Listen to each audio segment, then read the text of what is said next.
you have been asking me for a step-by-step video on how I tie-dye, and I'm gonna do just that for you today. It's actually super easy, and you can basically do it with a ton of household items.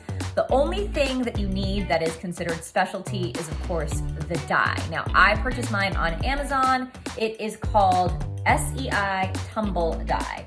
These are the colors that I'm gonna be using today.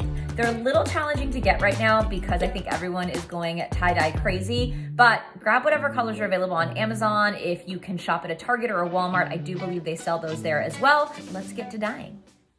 Select the colors for your tie-dye. I'm gonna go with 2 today and keep things simple. Then you need a squirt bottle and a pitcher of water. You do not need to wear gloves, but I do because I actually like to kind of move the dye around with my hands. I just think it leaves like a cooler effect. You can completely freehand dye, meaning you could just put your sweatshirt or your t-shirt or whatever you're tie-dyeing on a black garbage bag or outside. You do not have to put it in a bin like this. I happen to think that it creates a cooler effect and a cooler pattern in the end. So I like tie-dyeing in one of these casserole dishes.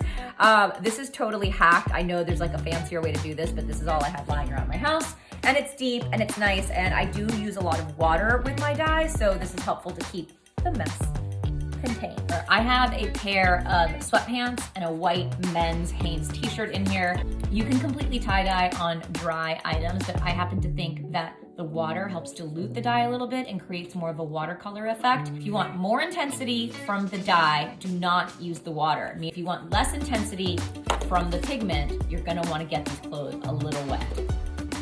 Pour water over the items you're about to tie-dye. Not too much and not too little. Then scrunch all the water in to make sure your items are damp. The key with this is you've got to shake it. Once it's well mixed, just spray and you're basically tie-dyeing. What you want to do is do like one coating all around and then go back in where you want more intensity just to create some high and low points. Ta-da! Like I said before, I kind of like to work the dye in. Don't worry, there's no way to really mess this up. I really love this color. You're gonna take your second color. I'm keeping this kind of monochromatic. I usually do like 3 or 4 colors, but I want to try something different today. Use as little or as much as you'd like. I like a little ombre effect, so. And then what you can also do if you think that it's too dark is you can just take a spray bottle and spray and add a little extra water. You don't have to do this, but it just helps lighten the color a little bit. There's no harm in doing it. I think that looks pretty good. Ta-da! The hard part is flipping this over because we've only done the front. We now need to do the back. Let's flip it.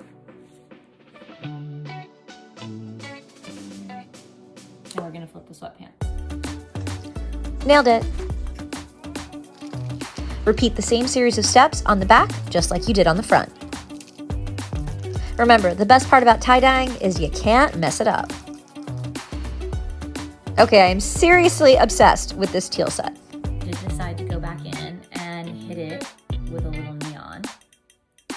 This needed a little like burst of color. I'm gonna let it sit in here for about an hour or 2 till it gets like not totally dry, maybe like damp dry.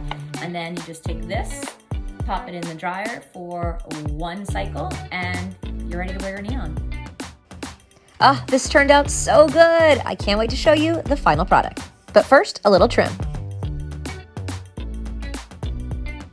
And here's the final product. Not too bad. I am completely obsessed.